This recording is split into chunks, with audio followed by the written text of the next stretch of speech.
Change the world. The grace of God. If you think about Apostle Paul, parang iisipin niyo, of the Lord. Hindi mo siya karapat-dapat talaga.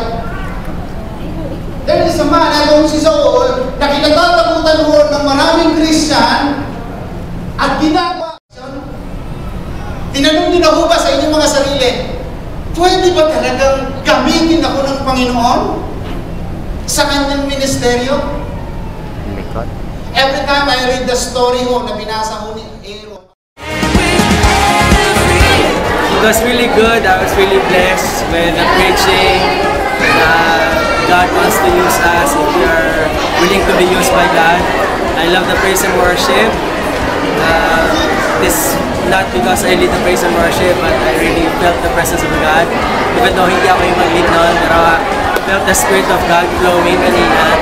And especially on the worship, siya sa joyful, and everyone is listening. Yeah, very good service. God bless. Okay, super enjoy yung celebration service kasi nakatawa si Sam. Okay, super enjoy, ganda ng praise and worship, and lahat.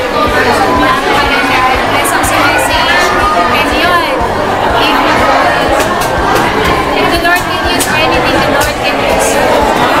Lalo na WC, the best kept WC, napakagandang message talaga. God really can use me. And so glad na nakarating kami dito sa Timor. Nakakatuwa dahil natutunan namin ngayon talaga whether kung saan ka nagmula, pwede kang gamitin ng Panginoon. Super enjoy yung service dito sa Ultima. Ayun, experience ko sobrang saya, sobrang welcome, tsaka masaya talaga. Tsaka na-feel ko sobrang nag-bless ako.